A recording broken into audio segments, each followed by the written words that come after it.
You are listening to an Anazao Ministries podcast. Have you ever wondered what happened to Dummy for Theology? Well, if you have, you're in good hands. We're going to talk about what has happened since October. So if you're looking for a podcast with all the answers about theology, it's going to help you better understand your faith, you've come to the wrong place. If you're looking for a show, though, it's going to help you ask questions, struggle with differing opinions from smart theologians, leave you completely clueless, just as I have been, then you have found the perfect show for you, my friends. This is a show designed to give you more questions than answers. I am Joshua Knoll. I'm just a dummy who loves God and theology and hopes to show my love for God by studying and thinking deeply about topics that people smarter than me have been thinking about for thousands of years now. Yeah, it's been a while since we've done the show. I think there's some pretty good reasons. And instead of going back to our season and not explaining it to you and just going back to logical fallacies, I want to break down what's happened, because I think what's happened to me and some of the questions I've been wrestling with will be good questions to leave you all to wrestle with as well. So here we are. Since I last recorded, I have read and studied. I had read and studied a lot for Theology Beer Camp last year in October. That changed a lot of my views, made me kind of question a lot of stuff already. Attended camp, more stuff made me question my views and all that kind of stuff. Then there was a shooting at my house before I made it back from camp. I was in the airport, actually. My wife and dog were both shot. That rocked my world. In a way, it changed everything, and I'm still questioning a lot, but the show is about questions. So I feel comfortable being here because I'm not going to provide you with any answer. Be like, oh, now I have this profound insight. Nope. But I do have questions, and I'm going to share them with you. Since then, I've read the Tao Te Ching over probably 4 times now. I read the Bible all the way through at least once a month, usually a little bit more than that. And I've done a lot of growing and struggling with myself, and I just kind of want to share where I'm at, basically. That's all this is. So I'm going to go through it kind of one step at a time a little bit. So we'll get to the big stuff that maybe all of you are here for a little bit later. First, I want to start with Camping with Kierkegaard. So that's a book that I read last year, written by Aaron Simmons, who, I immediately read this book and was like, I want to be Aaron Simmons. This guy's amazing. And the book really focuses on the philosophy of Soren Kierkegaard, how Aaron's interpreting it through his own life and lens, and using like camping, hiking analogies to kind of break that down. One of the things Kierkegaard talks about is really thinking about and considering our finitude, which is appropriate given this is the season of Lent still right now. And he talks about like, what is worth your finitude? My limited time on this earth. And that's a good question. It kind of shook me because, like, as a Christian, a lot of times you're only thinking about the afterlife. You're not thinking about, like, what do I do with my time here? And the question is whether or not heaven exists. Is what I'm doing with my time here actually worth my time? And Aaron Simmons kind of breaks down, like, how even though he's teaching all this philosophy, a lot of it didn't quite hit him. It didn't hit him when his kid asked him, like, hey, said he didn't want to be a professor because they never had time for their family. It didn't hit him when all these different things happened until he actually slowed down during COVID. And he realized what he was doing wasn't worth it. He was just, grinding, trying to make it up the ladder in the workplace. And you're like, but is it really worth my finitude? Thinking of that, already, I don't know, something was changing in me. Last year, my plan was to try to keep podcasting and also become a lawyer. So I was going to go to law school, do all this stuff. And I'm listening to that, I'm like, yeah, but then I'm never home with my family. Is that worth my finitude? Which once my wife and dog both get shot, they're both alive now, that even more made me think, like, a lot of lawyers spend 60 plus hours in the workplace. Do I want to be away from my family that often for however long I have so I can make money and that maybe one day we could go do stuff? Or do I want to live this moment right now like it's worth it? What is worth my finitude? So it's a tough question. So already starting, Soren Kierkegaard, rocking my world, Aaron Simmons making me go, oh, hey, maybe I need to reconsider things. For the record, now my plan is unsure. I'm really not sure what I want to do, because I don't want to just be that kind of person who, like, every little thing that happens, I suddenly change my whole trajectory in life. But I also don't want to let this moment slip by without truly considering, what does this inform about me? What do I want my limited time to be about? So that part is tough. And that was earlier in the year. But when it came closer to October, I started preparing for a panel I had at Theology Beer Camp, where I was talking to Dr. Ben Chica, about his work with playing as the other. So he does a lot of work with both Paul Tillich and Emmanuel Levinas, right? So I was studying a lot of Paul Tillich because that was the real focus. I also was going to have a co-host who does a podcast, Tillich Today. So Taylor Thomas, she's awesome. Shout out to you. So I read like 4 or 5 full books from Paul Tillich, trying to understand his philosophy before going into this, because I know video games. But I'm talking about Paul Tillich in video games. I wanted to know more about Paul Tillich so I could ask more informed questions. And I was reading him, he's talking about this whole idea of like God's agency being different than I ever really considered, right? Like instead of like maybe God controlling or stepping in and doing stuff or like creating, maybe the entire ground of being, the idea that we exist at all, the thing that allows us to exist is God. So he is the ground of being, not some other entity out there in relationship with us. It's kind of the way Paul Tillich, that's how I understand Paul Tillich. Remember, I am a dummy.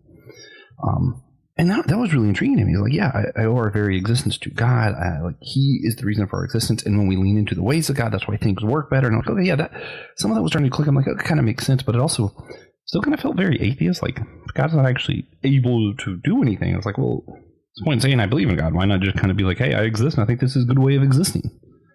So a lot of politics stuff didn't quite click, but it still challenged me to think about, like, what is God's role in our life?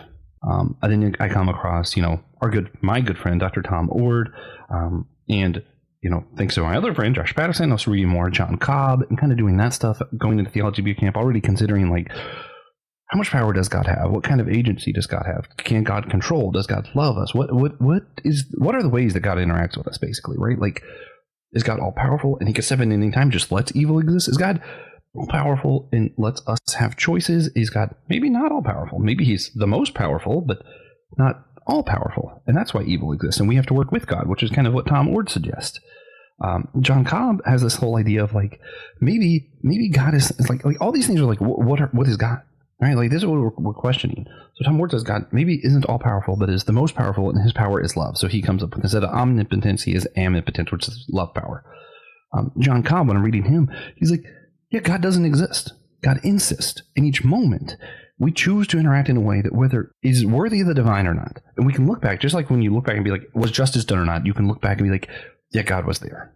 It's like when I chose to love someone in a moment, and I chose to be there for someone at their lowest point, I look back and be like, God was there. God's a calling, rather than God just existing. He's an insistence.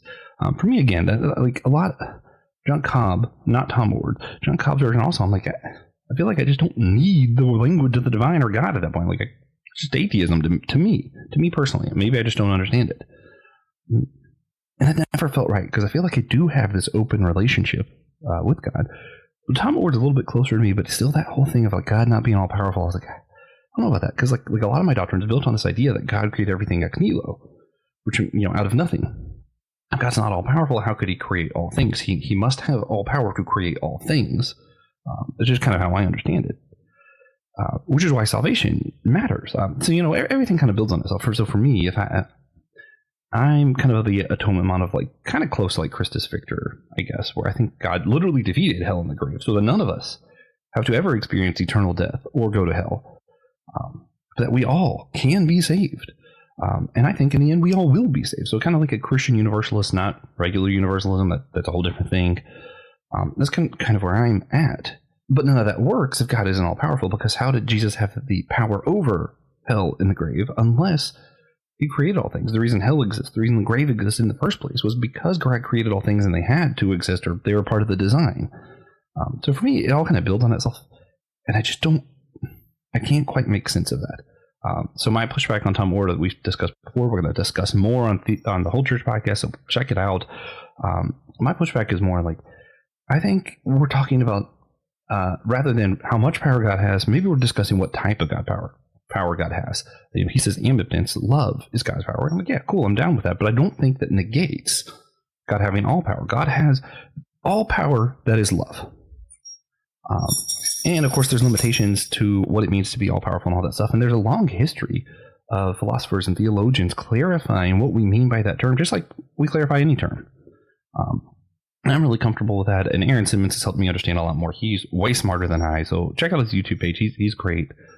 He's really good at helping you understand some of that kind of stuff. But I'm wrestling with this whole idea of like, who is God? What is God's agency? What is God's role in my life? All that kind of stuff. Reading through this, going to the Theology beer camp, hearing people talk about them. Man, these guys are smart. Sounds like they know what they're talking about.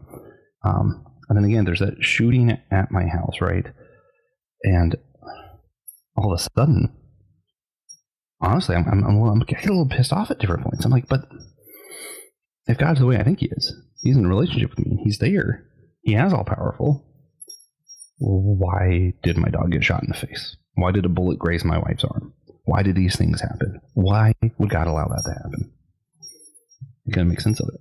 And then going back through, my evangelicals would be like, well, it's because, people have choices. God has all power, but he lets us have choices. And I'm like, and he couldn't have just stopped that? There's so many other instances where God just stepped in and did something.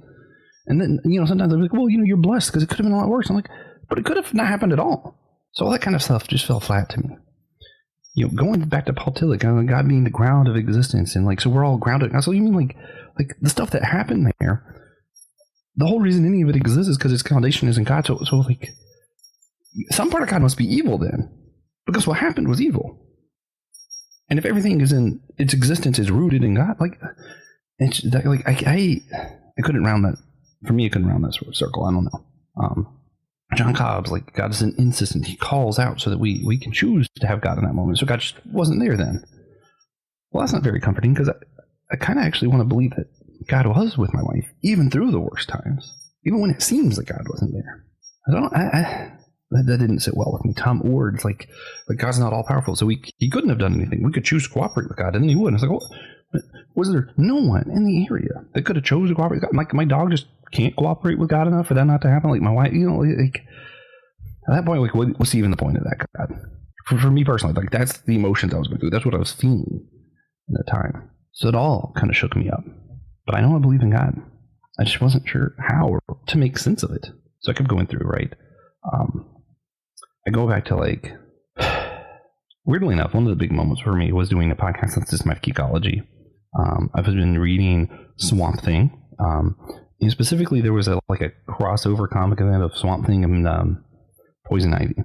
And I read it, and it talks about some of this process theology that I never quite was on board with. I'm still not quite on board with, but some stuff really makes sense from it, and I love, and I hold on to what I like, and I don't hold on to everything. I'm a dummy. I can do that. I don't have to pick a camp. But in this comic book, Swamp Thing, he talks about how we're all in a process of becoming, which is classic line from process theologians, especially if you listen to podcasts with Josh Patterson. Shout out Jay Patty. Love you, man. And the story that is told in that Swamp Thing and Poison Ivy comic is this girl dies alone on a bench. And when we do this podcast, we wrestle with these ideas of if John Cobb's right, God wasn't there in that moment. He was an insistence. And there, when she died alone on that bench, God was not present, because no one actualized the divine right there. And that's a call to us to say, hey, we need to do better to actualize the divine. The comic kind of pointed out that there's rich white guys sitting up in these buildings up above in their apartments, while this girl died alone on a bench, homeless, cold. So I'm thinking that's how we're all in a process of death isn't the end, that there's still more, that we become more. And I don't know, something about that was encouraging, that death was not the end of this girl's story. The shooting wasn't the end of my family's story. If it had been worse, it still would not have been the end of the story. There's more. And that's where some of John Caputo stuff has helped. It kind of makes sense of things. What helped actually more, Jonathan Foster has his book, Indigo, The Color of Grief. And he talks about the loss of his daughter. And there's a lot of theopoetics. So what's cool about Jack Caputo at theopoetics is it kind of has this God maybe. It's not sure, but maybe. And I found a lot of comfort in that. Not having certainty gave me more comfort than any of the answers people were trying to throw my way. It's just this idea of yeah, God was there. In Jonathan Foster's book, he talks about a story he heard of these Jewish people being hung, and God was there dying with those boys. And he read that and he thought about it, and it sat with him. And then later, when his daughter was tragically lost her life, that God was with her in that truck. And I don't have to make sense of why God was there, why God didn't do anything, any of that. It was just, wow, that is comforting. And for me to look back and go, yeah, it's all terrible. None of it should have happened. But when my dog was screaming, bleeding everywhere, no one thought he was going to live. When my wife was scared for her life, holding him in our kitchen, God was there in that kitchen. Why it happened, I don't know. But I know God was there. So God, maybe, that gave me a lot of comfort. That's something I really hold on, something I'm still holding on to. Moving on a little bit, other terrible things happened in the world. Donald Trump got elected as president in last year. So I've also, just because of the groups I'm in, been reading a lot more about Bonhoeffer.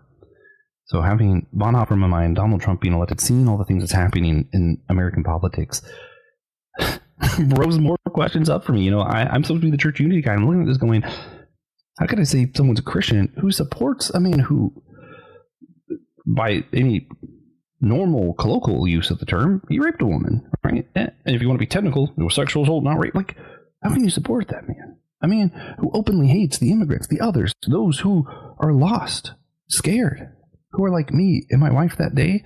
That's their normal life. And he just hates them. And people who call themselves Christians are supporting that man. I'm like, how? For me, church unity at that point, I'm like, I kind of want to throw it out. Kind of like, screw this guy, screw this. But I actually realize there's a deeper calling there. That church unity is about actually being the church, the ecclesia. So we're getting into ecclesiology here. We can't have church unity unless we're in Christ.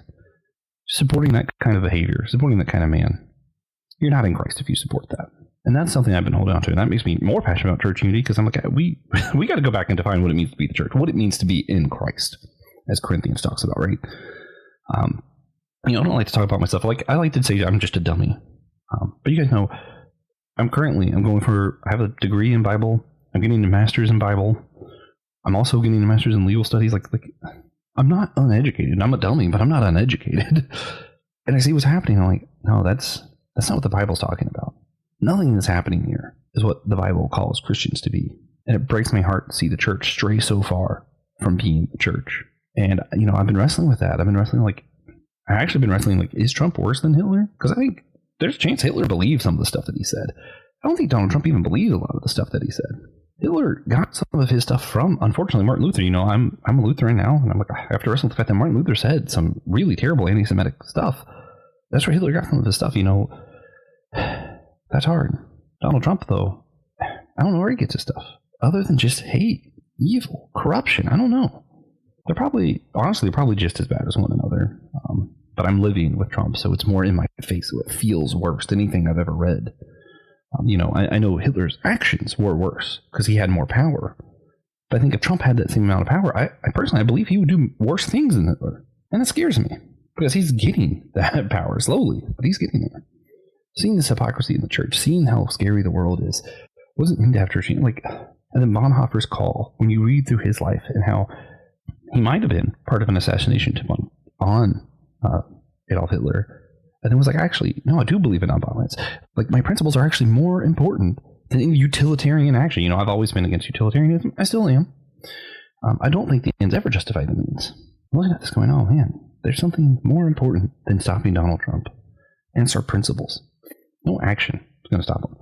I hate to tell people this because I hear a lot of people, even in my own circles, who are like, I'm not sure killed violence being the answer. Like they're hinting around this thing. And I'm like, no, stop that. Here's the deal. You want to know what killing Donald Trump would do? By the way, I am against it. I am saying nonviolence. Attacking Donald Trump is going to create more Donald Trumps. It's going to make him look like a martyr. It's going to validate all these people. Like, oh, see, we were right. The other side is evil.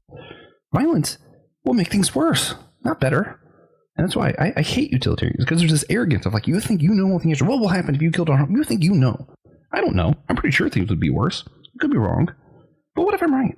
What if it does make things worse? And that's the thing. Everyone who does this utilitarian thing, they're just so arrogant. And I don't like to attack other people, but that's why I call myself a dummy on the show. It's I don't want to fall into that trap of ever thinking that I'm so smart that I know what the outcome will be. If you have the right theology, here's what will happen in your life. I don't know. I was like, if you vote for this man, here's what happened. Oh, I don't know. What I know is in each moment, we are given the opportunity, and I would say the responsibility, to do what is right. Violence is not right. Lying is not right. Supporting Donald Trump is not right. Does not matter what you think the end outcome will be. You do the right thing in each moment. That's why philosophy is important to me, because that's a philosophical argument. It's utilitarianism and I'm like, no, that stuff. Debunk it. That does not belong in a Christian's heart or mind. It does not belong in any ethical person's mind or heart, in my opinion. There's too much arrogance and too much evil has been done in the name of utilitarianism. Eugenics happened in the name of utilitarianism. Come on, guys. The Crusades happened in the name of utilitarianism because everyone thinks that they have the answer. They know what the outcome will be. Like, no, you don't. You are not God. You are not the smartest person in the room. We are all just dummies. Kind of the point of the show. Sorry, that stuff infuriates me. But also, I've been studying metaphysics. Just moving on a little bit. I get to Immanuel Kant, and that's kind of where some of this stuff comes from. It's like I don't really believe in time in the way a lot of other people do. So again, this is where philosophy is important. What I know for sure is that the moment I'm in exists. What I don't know for sure is that the future exists. All time might end right after this sentence. There's no way for me to know. The past, I'm pretty sure exists. I have memories of it. There's all kinds of ways to explain why we think we have memories of things. What I know for sure is that the present moment exists. So in this present moment, I will do the right thing to the best of my abilities. And I will choose love and relationship. That's where Alfred Whitehead's different version of metaphysics helped me a lot too. So I got onto him thanks to Trip Fuller and my friend Josh Patterson, all them. Whitehead's basic metaphysical philosophy kind of thing is like nothing exists on its own. Everything exists in relationship. You see this more in Emmanuel Levinas as well. So Alfred Whitehead and Levinas have been like my pillars for developing some of my thoughts these days. And I'm really going through a lot of change, thinking of what I think it means to exist for myself, God, each other, anything. And I think it does come down to this idea of like we only exist in relationship. And I'll go back to a C.S. Lewis quote that really kind of, for me, solidifies this. It's just the idea of like C.S. Lewis talks about how in friendship, the more of us, there's more. So if you have friend A, friend B, friend C, you're all a friend group. Friend B dies. Friend A doesn't just lose friend B, but there's some part of friend C that only came out when friend B was around that he also loses that. I experienced that with my brother when my papa died. That was his best friend. So I didn't just lose my papa, but I saw like all these parts of my brother that only came around when my papa was there. They're gone now. And like, it's because we exist in relationship. Part of who my brother was only existed when my papa was around. Who I am is defined by my relationship. Part of who I am is because of my dog. My dog brings out a lot of me. My wife brings out a lot of me.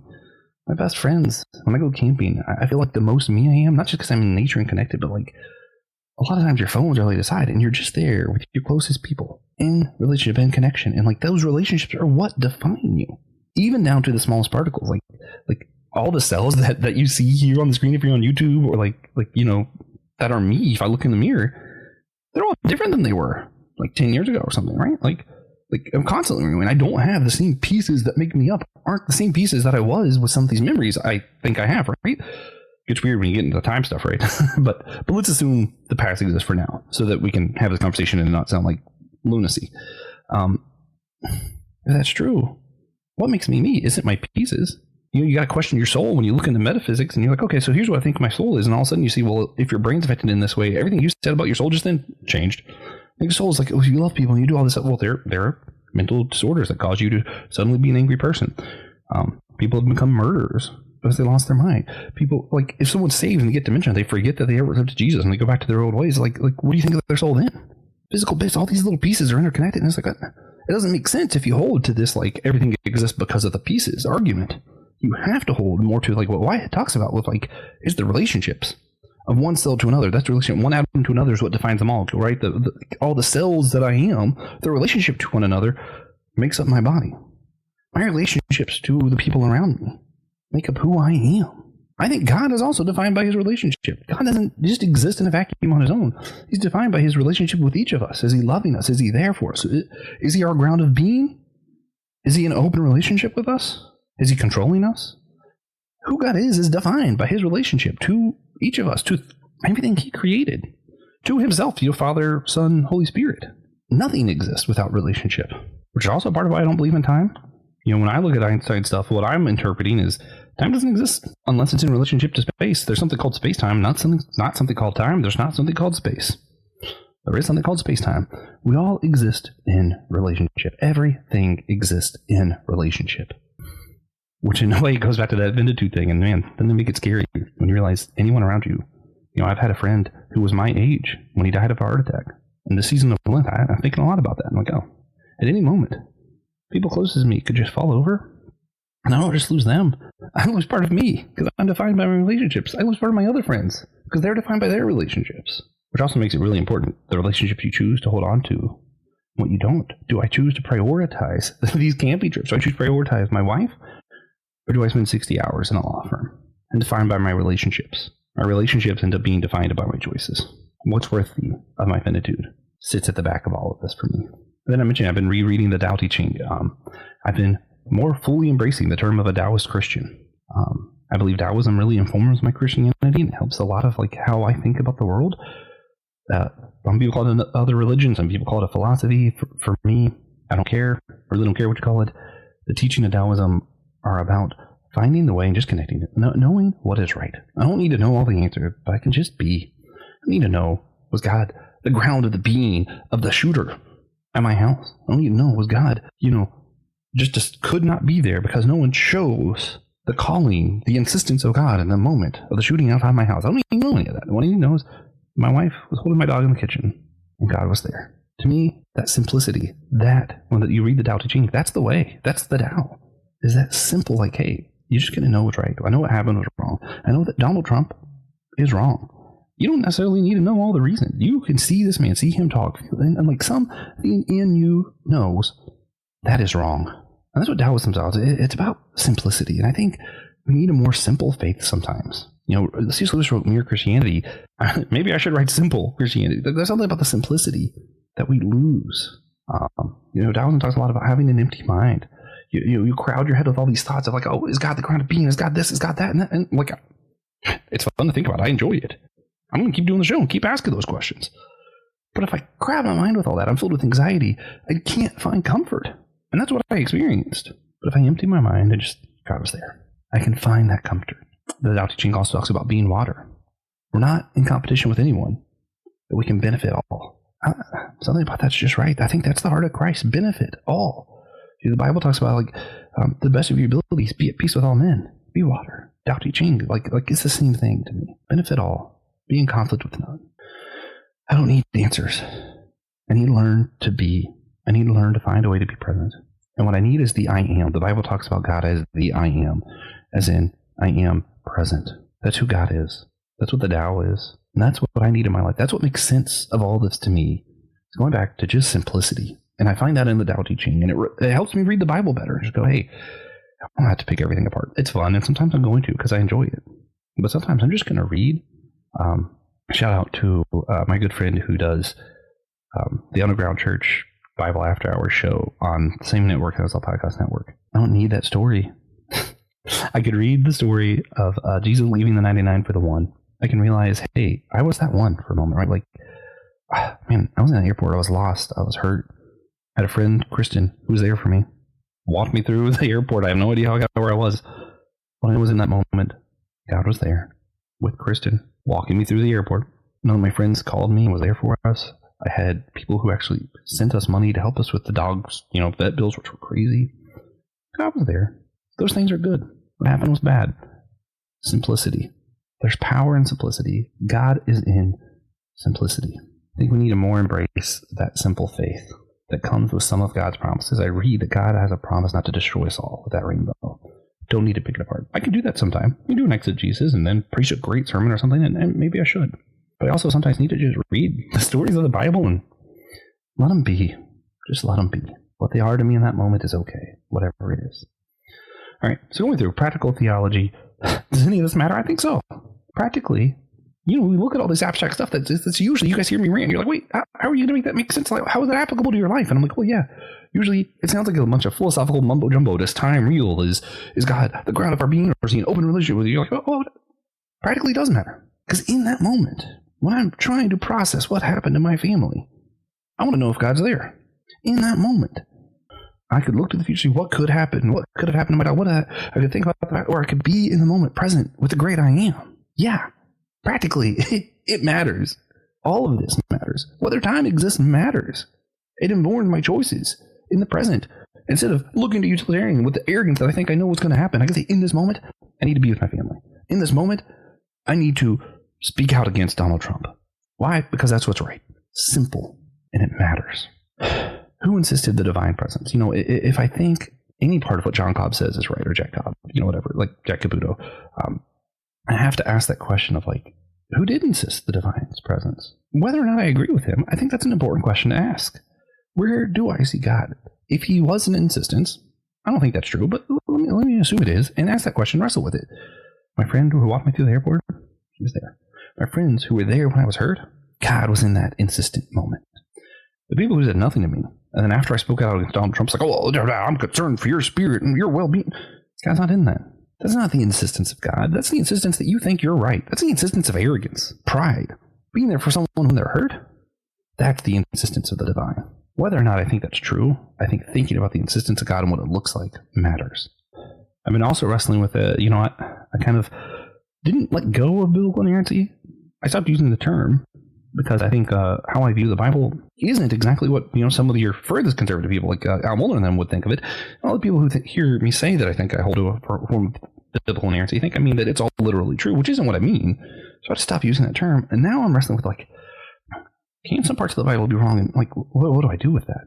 If we're going to go with like, who is God? The Bible gives us some clear answers. But if I'm not sure about biblical inerrancy, the answers become a lot less clear. There's more to wrestle with. And I think the Bible has a lot of questioning of itself, going back and forth, a lot of like debate within the different biblical texts, push and pull, yin and yang. And if that's true, I don't think the Bible can give us some clear answers on any of this. So what comfort does it provide? Like, I think the Bible's still important. It informs how we continue to have these conversations, not giving us solid answers for us to be prideful and think we know we're right, but rather questions to humble us, for us to wrestle with and think, okay, well, what does this say? What do I believe? Have conversations with the author and what the Bible's saying and build on that. It's harder work, but the easy way is not always the right way. But I'm not saying that I know biblical inerrancy is incorrect. It's just where I am now. That's the thing I'm wrestling with. This is something about me, guys. Chill. Historical theology, we see the mystics kind of wrestle with a lot of this stuff, right? We see Origen talks about, maybe we do all make it to heaven. And what does that mean? What did God actually do there on the cross? All this stuff plays a part. And what do we think of when we think of like who God is? What's his relationship to us? What is time? All of these things matter. They play together. We see it throughout the history of the church. We see it throughout the Bible. None of it's easy to wrestle with. And that's where I think these Taoist principles of simplicity, of just, what's right, do it. God is there. Feel him. He is the I am, present with you. Be with him. As always, we like to end the show with 3 takeaway questions. Not answers, but questions, not takeaway actions. Who wants that? So I have 3 questions for you all today. Number 1, how Taoist can I be and still hold on to my Christian identity? I do think there are some things in Taoism I'm like, that's not quite right. Luckily, the Taoist religion does not require you to hold its text as inerrant. There's a lot of flexibility. So I think, I hold to what I believe is right within my Christian faith first. And anything that conflicts with that, I let go of. But anything that helps me better understand that, helps me better hold on to the I am with simplicity, the way. So I don't want to. But I don't have any clear answers. But I think it's important for us all to ask like these kind of questions. So that's something I'm asking myself. How Taoist can I be and still hold on to my Christian identity? Number 2, how do I differentiate certainty from faith in practice? What does it mean to have faith in God, that God is there, and to be certain that I know who God is and know all this stuff about God and know, like what's the difference of certainty and faith? Practically, what are the difference of those two things? That's something I think we can all wrestle with. Number 3, I think it is important whether or not we believe Jack Caputo's idea of God. We need to think of this like, am I actualizing the divine in my daily life? And in how I am and in how I process trauma. Like I have a lot to process right now. I'm still asking these questions. I'm still wrestling. Is the way that I'm wrestling honoring to God? Am I actually am I actualizing the divine in that or not? That's something I have to wrestle with. But I think we all need to wrestle with. Like, are you actualizing the divine in your daily life? And how you're asking the questions you have to wrestle with, and how you're interacting with God and others. Are you actualizing the divine or not? So again, here's our 3 questions. How Taoist can I be and still hold on to my Christian identity? How do I differentiate certainty from faith in practice? And am I actualizing the divine in my daily life? Well, guys, I hope you're all just as confused as I am. If so, I'm sorry. And I hope you're inspired to study these great theologians and thinkers like Jack Caputo, Immanuel Kant, Kierkegaard, Levinas, all the philosophers too. I hope you're encouraged to study them more deeply on this topic going forward in your own faith journeys. Again, thank you all so much for joining this dummy on my journey to learn more about God and to love Him better. I hope this has encouraged you to worship God in your own thinking, and of course, to keep on struggling. Till next time.